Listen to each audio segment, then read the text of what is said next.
Hello, it's Meg with Seed to Fork, and it's time for my August garden tour. July was a hot month. It was relatively dry too, but the garden continues to delight despite quite a few pest challenges. We're harvesting a lot, so I want to share what's in season and what's coming into season, and I'll also spend some time in our prairie, which is looking just fabulous. So I hope you enjoy the garden tour this month, and as always, thank you so much for joining me. All right, so last year, as you may remember, this is our triangle bed, and this is where we had our tomatoes. This year, our tomatoes are one row south. This is a Three Sisters planting, and this corn back here is cornmeal. It's looking pretty good. Japanese beetles like our corn. I don't know. I haven't really noticed a huge difference in pollination rates or anything like that, but it's just kind of a bummer that they get in there and they start eating the silks. I pick them off as best I can. I interplanted with delicata in here. And this is one of these things where I'm saying, like, not a great year. We have grown delicata in the past, and one plant has produced almost 24 delicata, and I think I'm only seeing about 4 so far. So this is one of these things where, like, year-to-year fluctuation just kind of is what it is. Actually, we don't really have a huge winter squash bumper crop anywhere. My butternuts aren't doing super great, so I don't know. I'm hoping the potatoes are really good, and we have a really good carrot harvest, because I'm not going to have a ton of winter squash to be eating all winter. So we also have popcorn in here, popping corn, Tom Thumb, which is obviously quite a bit shorter. And then we also have some shilling beans in here. And I'm going to turn the camera around and show you lots and lots. I haven't harvested in a few days, but tons of tomatoes. So I have not topped any of my cherry tomatoes. Cherry tomatoes have reached the top a while ago, and that's fine. These are called Midnight Pear, and they are very prone to splitting, so I'm not sure I'm going to grow them again next year. They're beautiful. Flavor's okay. Juliette's. Pretty sure this is Septoria leaf spot. Sorry, I'm snacking. First year growing Brandywine, and that's been kind of fun. We've gotten over half a dozen, so that's great. Juliette's are looking pretty good. These are Sweeties. I like them. I think I'll probably actually grow them again. They've been pretty productive. Nothing compares to the Sun Gold. We've got 4 Sun Gold plants, so that is one of the other reasons that they seem so productive. And they really are probably the most delicious tomato we've grown ever. All right, so this is our determinate tomato bed. It is August 2nd. My goal with these was for them to ripen in late August or September. I think they're going to be coming in like a 2 or 3 week window, and they are starting to come in a little earlier than I was hoping for, but that's okay. So I just need to start preparing myself mentally for processing them. This right here, oh my gosh, I'm still eating Sun Golds, you guys. I'm sorry. I'm not really sorry. They're delicious. This right here, I trimmed our cucumbers. So I took out half of our cucumber plants. These are my Sumter cucumbers. I absolutely love them. They're really productive. They're very reliable. They're disease resistant. They do well for us. We have canned 18 quarts of dill pickles so far, and about 5 jars of relish. We've got, to hit our goal, we wanted to get about 30 quarts, so we need to do a couple more rounds of pickling. They're not coming in quite as fast right now. I'm hoping that they pick up again. Our peppers are doing really well. Here's one. This is called a Magyar. This is a paprika, a style of paprika. These are Alma paprikas. I absolutely love these. They're just starting to come into season. There's another plant over there. I just pulled a red cabbage out of there. I had red cabbage and fennel there earlier this year, so I'm probably going to be planting some more Beauty Heart radishes right here. I want to fill this in quickly. I also have some starts I could put there too, so I haven't quite decided, but that space is going to get filled in the next day or two. Here are, aren't these just the cutest? They get a dark, dark red, and some people use them for stuffing. I personally just love eating them raw, but I dry them and grind them up for a sweet paprika. This is probably my favorite pepper this year, my favorite new pepper, Jimmy Nardello. It's absolutely delicious. It's on the Slow Food Arc of Taste list, and I totally understand why. It is the sweetest, most robust pepper I've had in a long time. Now, I eat a lot of hybrid bell peppers. That's kind of what we grow.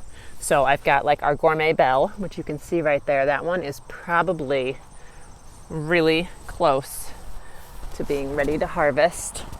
I try to let them fully harvest out here, like fully orange. You see these have little bits of green.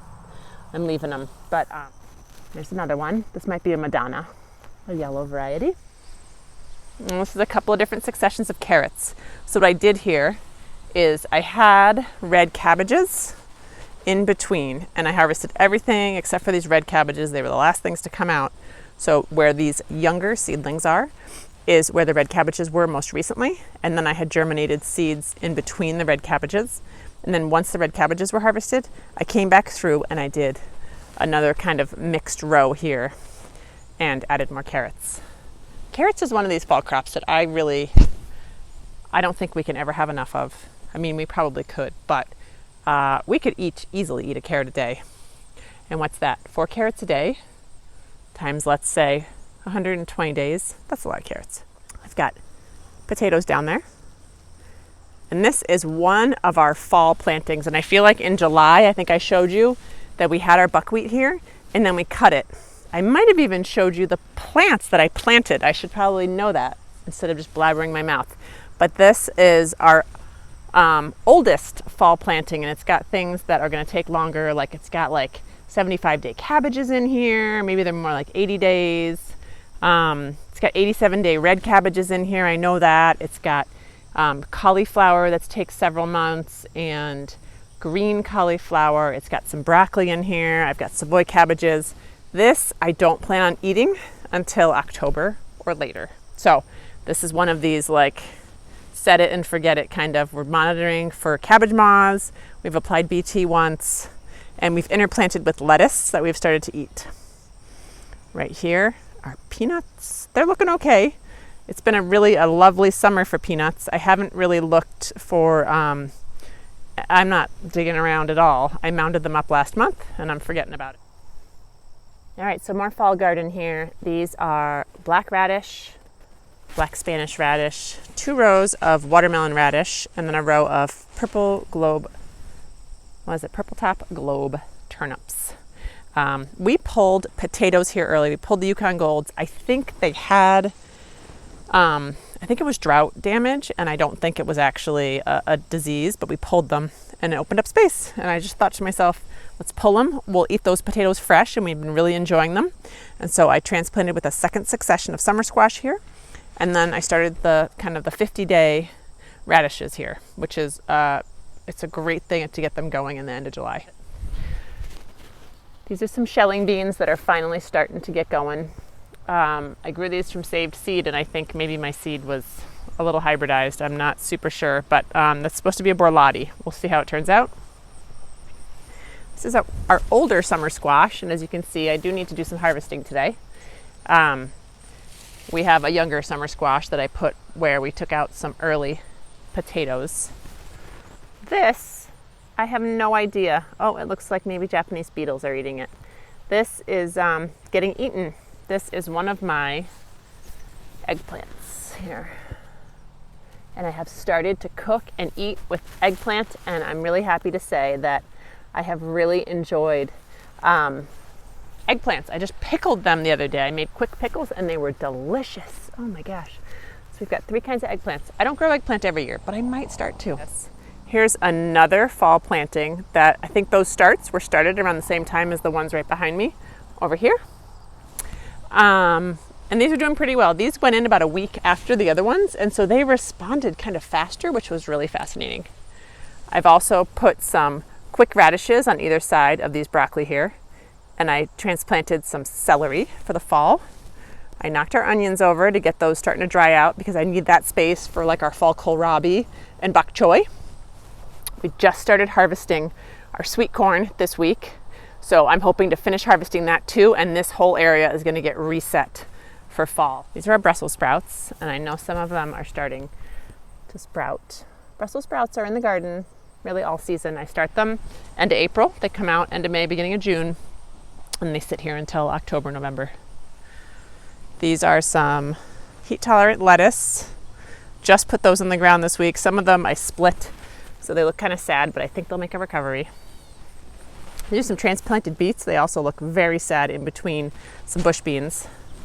I planted these sometime in early July, maybe the first week of July. This is my latest planting of beans. I chose to do beans this summer instead of trying to do peas right now. So we'll see how it goes. I've got beans. I'm not having a very good bean year either, but so those are our chickpeas on either side of our cucumbers. These are our slicing cucumbers. They're doing pretty well. Not overly abundant, but just enough for us. We're enjoying plenty of cucumbers. Surprise, more carrots in various stages of development. These actually probably need to be thinned a bit. Those went in early June, maybe even late May. I'm trying to think of when I sowed those. I'd have to look. And then here are some more bush beans that I've sowed. And I've got some here that are producing. Not having a really great bean year. And so I think I need to really rethink how we grow beans. I don't know what happened. My bean year is just a little off. This is my favorite variety of kale. It's called scarlet kale. It really is that beautiful. By and large, Japanese beetles don't eat it. Our other varieties they really love our red Ursa and our Olympic red, but they don't eat this. And I am very attuned to what the Japanese beetles snack on.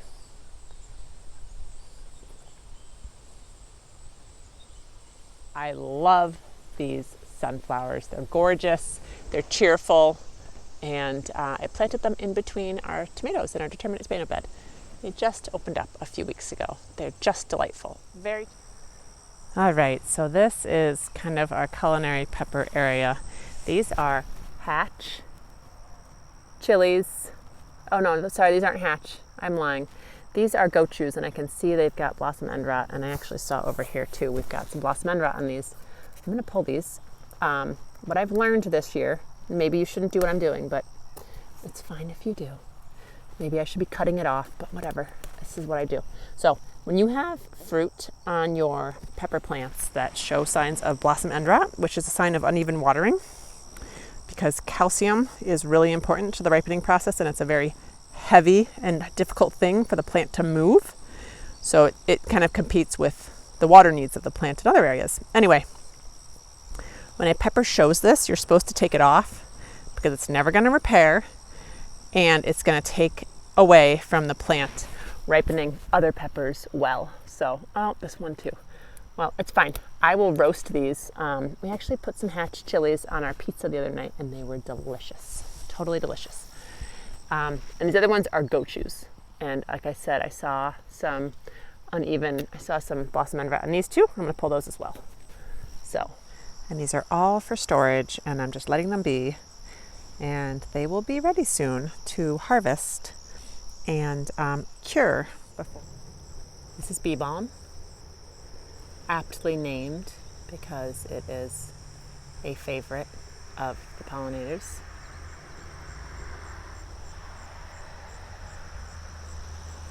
We've got grayhead coneflower here and echinacea.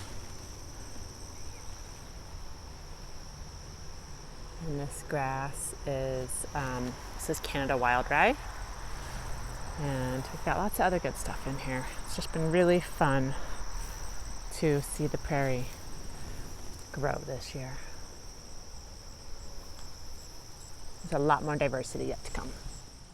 Thanks so much for watching. I hope you enjoyed seeing where the garden's at this month, and I look forward to sharing it with you again in September and seeing how all of the fall brassicas and carrots are doing, and beets and all those good things, as well as see what's still hanging on, like our tomatoes and cucumbers and beans and things like that. So hope you have a fantastic month in the garden and that August is a little cooler for you too. And hopefully we all get some rain. And thank you so much for watching.